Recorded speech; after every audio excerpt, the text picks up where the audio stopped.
అందరికీ నమస్కారం అండి. నేను మీ అశోక్ కుమార్.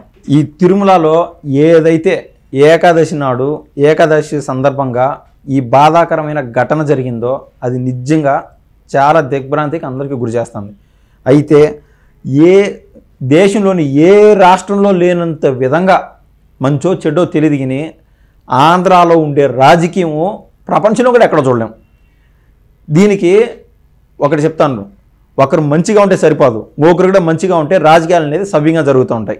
ఏదో నేను రోజు వచ్చి చెప్తున్నాను టీడీపీని మోస్తున్నట్టు అనుకోవద్దు దయచేసి. నేను ఇప్పుడు ఏదైతే ఒక వీడియో చూపించబోతున్నానో అది సరికొత్తగా అప్డేట్తో వచ్చాను. ఆ వీడియో చూసిన తర్వాత అయినా ఎవరైనా న్యూట్రల్గా ఓడు మంచి వీళ్ళు చెడ్డ అని ఒక డైలమాలో ఉంటే మంచో చెడో అది ఏది నిజమైతే అది దయచేసి కామెంట్ రూపంలో అయితే తెలియజేయండి. ఇది ఈ తిరుమల ఘటనకు సంబంధించి సరికొత్త అప్డేట్, ఇప్పుడున్నటువంటి అప్డేట్.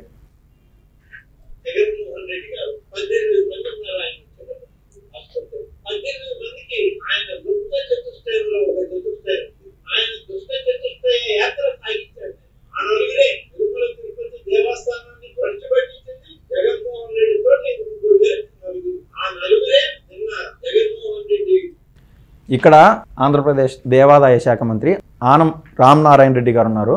ఆయన ఏం చెప్తున్నారంటే జగన్మోహన్ రెడ్డితో పాటు అంటే ఆయన వచ్చి రాకముందే ఎవరైతే ఆ తిరుపతి సర్కిల్స్లో టీటీడీలో పనిచేసిన వాళ్ళు కూడా జగన్మోహన్ రెడ్డికి దుష్ట చతుష్టయం నలుగురు ఎవరైతే ఉన్నారో వాళ్ళ పేర్లు ఇప్పుడు అనవసరం, దయచేసి వాళ్ళ పేర్లు ఎవరో కూడా మీరు కుదిరితే చెప్పండి. ఆ నలుగురు ఎవరు? జగన్మోహన్ రెడ్డి ఎక్కడైతే విమానాశ్రయంలో దిగినాడో ఆయనతో పాటు వాళ్ళ సతీమణి భారతిరెడ్డి గారు కూడా వస్తున్నారు. ఆ టైంలో మీరు చూస్తే అర్థమవుతుంది, నవ్వుకుంటూ తృప్తిగా వస్తున్నాడు. ఎట్లా ఎక్కడైతే ఈ మాత్రం దిగ్భ్రాంతికర విజువల్స్ ఉన్నాయో అక్కడికి వచ్చేటప్పుడు జై జగన్ నినాదాలు చేయించుకోవడము, సీఎం అని అనిపించుకోవడము.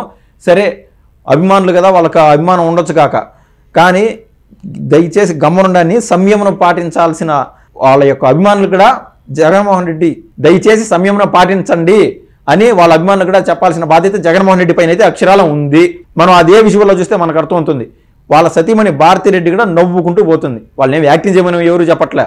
ఏదైనా నిజంగా బాధ అనేది ఉంటే ఆ బాధ అనేది క్లియర్గా బయట చెప్పినా తప్పులేదు. దానికి నవ్వడము అంతెందుకు, ఆ జగన్మోహన్ రెడ్డి గారి పెంపుడు అనుకోండి, ఎట్టైనా అనుకోండి, టిక్కెట్లు అమ్ముకొని దేవుణ్ణి అపవిత్ర పాలు చేసినటువంటి ఇటువంటి దౌర్భాగ్యులు, దుష్టులు, నీచులు ఈ రోజు మీడియా ముందుకు వచ్చి మాట్లాడుతూ ఉంటే ఆడ బాధపడిన వాళ్ళ కుటుంబాలు ఎవరైతే వాళ్ళ బంధువులు ఉన్నారో జరిగిన దానికి బాధపడాలన్నా వచ్చి డ్రామా చేస్తూ ఉంటే వెటకారం చేస్తూ ఉన్నందుకు, రాజకీయం మాట్లాడుతూ ఉన్నందుకు బాధపడాలని వాళ్ళకి అర్థం కాని పరిస్థితి. రోజా అంట అన్నం తినలేదంట, ఆకలిలో ఉండాలంట, ఏడుపు వచ్చాదంట, కన్నీళ్లు కడుతున్నాయంట, పుష్టిగా లిప్స్టిక్ వేసుకొని ముఖం పైన ఇంత లావు మేకప్ వేసుకొని వచ్చి మరి మీడియా ముందు తృప్తిగా మాట్లాడింది. తర్వాత వాళ్ళ జగనన్న వెంట పోయింది. ఆ విజువల్స్ అంటే ఆల్రెడీ మార్నింగ్ అన్ని చూపించాను, వీలైతే చూడండి. ఎవరైతే శతఘాతులు ఉంటారో, దెబ్బ తగిలిన వాళ్ళు అంబులెన్స్లో వెళ్లాల్సిన వాళ్ళు ఉంటారో, అంబులెన్స్ని తీసుకెళ్తా ఉంటే ఆమె రోజే ఆడ ఉండదు. ఏది వాళ్ళ అన్న వచ్చినాడు కదా, గుంపు వచ్చేసింది వైసీపీ మోకంతా. ఆ టైంలో ఆమె ప్లేస్ సరిపోకనో ఎట్నో మహిళ కావచ్చు కాక, కానీ ఎవరైతే దెబ్బలు తగిలి అంబులెన్స్కి పోతా ఉన్నారో అడ్డంగా ఉన్నారని వాళ్ళని కూడా టప యాజ్ యూజువల్ వాళ్ళని కూడా కొట్టింది. ఆవిడ మళ్ళీ ఈరోజు నీతి వాక్యాలు చెప్తా ఉన్నది. ఈయన ఎవరైతే దుష్ట చతుష్టయం అన్నాడో వాళ్ళ నలుగురి పేర్లు కుదిరితే కామెంట్ రూపంలో తెలియజేయగలరు. ఇంకా ఆయన ఏం చెప్పినాడో విందాం.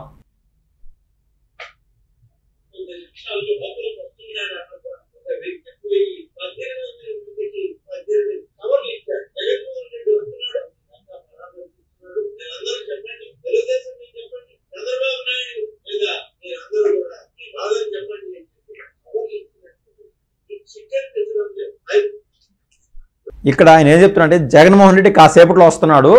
ఎవరైతే ఈ దుష్ట చతుష్టయంలో ఒకరు కీలకంగా క్రియాశీలకంగా ఏదైతే అక్కడ శవరాజకీయం జరుగుతుందో దాంట్లో మెయిన్ అనమాట. ఆయన పోయి ఒక మనిషి దగ్గర డబ్బులు కవర్లు పంపించి 18 కవర్లు పంపించి 18 మందికి అందజేసి ఇక్కడ చంద్రబాబు నాయుడు గారి పైన ఎవరైనా కెమెరా వాళ్ళు వీడియో వాళ్ళు వచ్చి చెప్తే ఇష్టానుసారం మాట్లాడండి చంద్రబాబు నాయుడు పైన అని. అటువంటి టైంలో దేవుడి దగ్గర వాళ్ళు దెబ్బలు తగిలి కొంతమంది ప్రాణాలు కోల్పోయి ఆ హాస్పిటల్లో ఉంటే వాళ్ళతో కూడా రాజకీయం చేయగల సమర్థత, దమ్ము ఉండేది ఏదన్నా ఉండదంటే ప్రపంచ నేకల్లో అది వైసీపీ పార్టీ మాత్రమే. వాళ్ళతో దెబ్బలు తగిన వాళ్ళతో కూడా డీలు కుదుర్చుకున్నారంటే సరే బా టీడీపీ నేను అబద్ధం చెప్తున్నా కదా, ఆయన పెద్ద మనిషి కదా, ఆయన చెప్పే మాటలు నమ్మమని నేను చెప్తున్నా. దానికి కూడా సాటిస్ఫై కాలేదా? సరే ఆయన అడుగుదాం, తర్వాత ఆయన చెప్పిన మాటలు ఏమైనా నమ్మొచ్చో నమ్మకూడదో.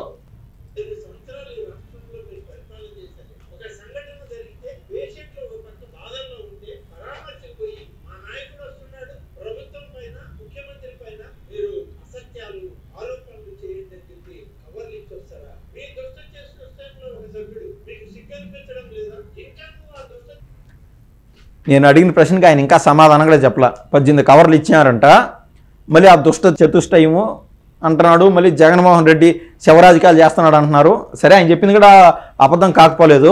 గతంలో మనం చూసాం, ఎక్కడైతే శవాలు చనిపోతారో ప్రమాదవశాత్తవో లేకుంటే ఏదన్నా ప్రభుత్వ మిస్టేక్ కావచ్చు, ఏదైనా సరే ప్రభుత్వాలు కూడా క్లారిఫై చేసుకోవాలా, అప్డేట్ అవుతూ పోతూ ఉండాలా, ఇంకా జాగ్రత్తలు పెంచుకోవాలా. ప్రతి ఒక్కటి కూడా ఒక విపక్షంగా సంపూర్ణంగా మంచి సజెషన్స్ ప్రభుత్వానికి ఇవ్వాలి.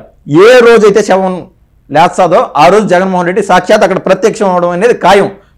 అవునా కాదు మీరే చెప్పండి. శవాలు లేచిన రోజు కన్ఫామ్ ఉంటాడు జగన్మోహన్ రెడ్డి. అప్పుడు దాకా పాపం ప్రశాంతంగా పోయి బెంగళూరు యలహంక ప్యాలెస్లోనే ఉంటాడు. ఎందుకంటే ఆల్రెడీ ఇక్కడ తాడేపల్లి ప్యాలెస్ నుంచి ఖాళీ చేస్తున్నాడు. రిషికొండ ప్యాలెస్ను దాంట్లో అడుగుపెట్టే సామర్థ్యం కూడా ఆయన కాళ్ళు లేకుండా పోయింది. సరే, మొత్తం మీద ఏదైతే ఏముండదు ఆయన మనం దానికి ఏమన్నా ప్రూఫ్ ఉండదు. ఆయన నిజాలు చెప్తున్నాడు, అబద్ధాలు చెప్తున్నాడు. ఒకసారి ఏమన్నా అడిగి తెలుసుకుందాం.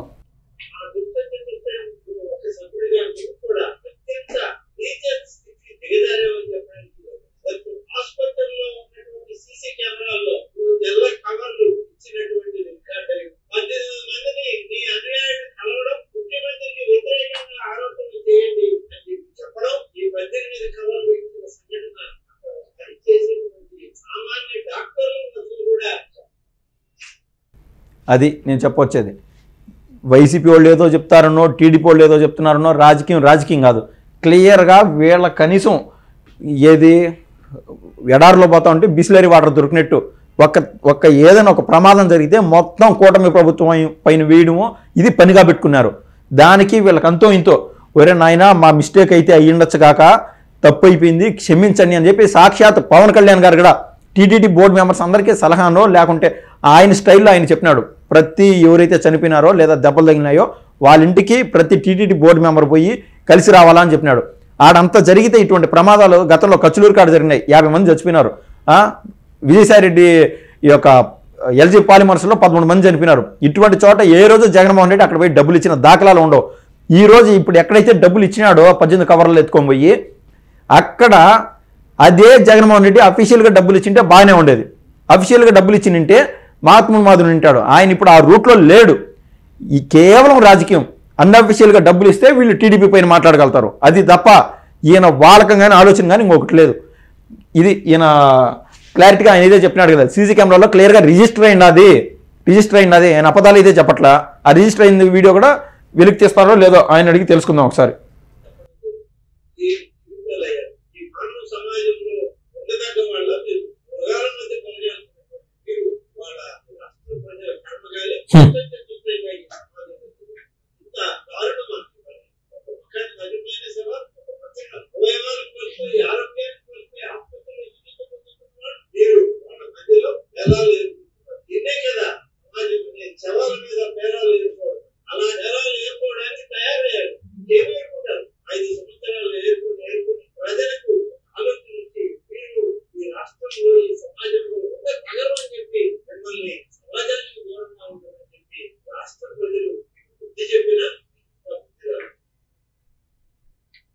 ఇది ఆయన స్పష్టంగా ఏదైతే జరిగిందో దానికి సంబంధించి క్లియర్ అప్డేట్ అంటూ ఇవ్వడం జరిగింది.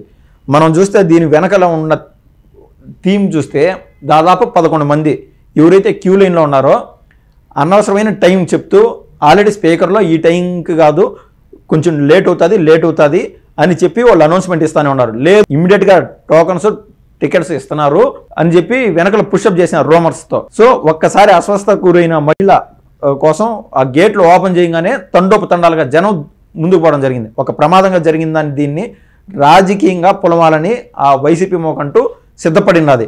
కానీ మనం చూస్తే జగన్మోహన్ రెడ్డి మాదిరి వాళ్ళ ప్రభుత్వం ఏదన్నా జరిగితే జగన్మోహన్ రెడ్డి మాదిరి ఇల్లు దాటి బయటికి రాకపోవడం ఇదంతే జరగలా. మనం చూసాం ఒక హుద్హు తుఫాన్ అప్పుడు, ఇది 2014 నుంచి 2019 మధ్య మొన్న విజయవాడలో వరదలు వచ్చి అక్కడుండే ఆ జిల్లా వాసులు అంత బాధల్లో ఉంటే మొత్తం ఆ మురుగు నీళ్లలోనూ ఆ యొక్క డ్రైనేజ్ నీళ్ళలోనూ కూడా నడిచాడు బాబు గారు. ఆయనే కన్నా ఇంట్లో ఉండి రివ్యూ మీటింగ్లు చేస్తున్నాను, నేను పోయేదాన్ని జగన్మోహన్ రెడ్డి మాదిరి ఒంటెత్తి పోకడలకు పోలా, 6 కిలోమీటర్ల ఇక్కడి నుంచి ఆడికి పోవడానికి ఏరోప్లేన్ వేసుకొని బాబు గారు అయితే పోలా, ఎక్కడికక్కడ రోడ్లపైన. ఒక పక్క కళ్యాణ్ బాబు ఏమో బిజీ, ఏది పిఠాపురం కాకినాడకు పోయి ఉన్నాడు.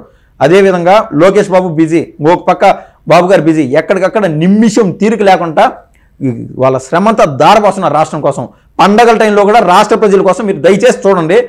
పండగల టైంలో కూడా, సంక్రాంతి టైంలో కూడా వీళ్ళు ఈ రాష్ట్ర ప్రజల బాగోగుల గురించే ఆలోచన చేస్తున్నారా? పబ్లిక్ డొమైన్లో ఉంటాయి, మీరు కూడా చూడండి. ఆ టైంలో జగన్మోహన్ రెడ్డి ఎక్కడ ఉంటారో దీన్ని బట్టేనే ఒకసారి నిర్ణయం తీసుకోండి. ఆయన యూకేకి ఎక్కేస్తున్నాడు. ఈలోపు ఆయన అదృష్టం కొద్దీ జాక్పాట్గా ముందు ప్రమాదం శాతము కొంతమంది చనిపోయినారు. అది నిజంగా బాధాకరము. జగన్మోహన్ రెడ్డి లాంటి వాళ్ళకి అదొక రాజకీయంగా ఊతం ఇచ్చే విషయం. ఇది ఇవాళ ముఖ్యమైన సమాచారం. మరో విషయంతో మరోసారి మీ ముందుకు వస్తాను. ధన్యవాదాలు.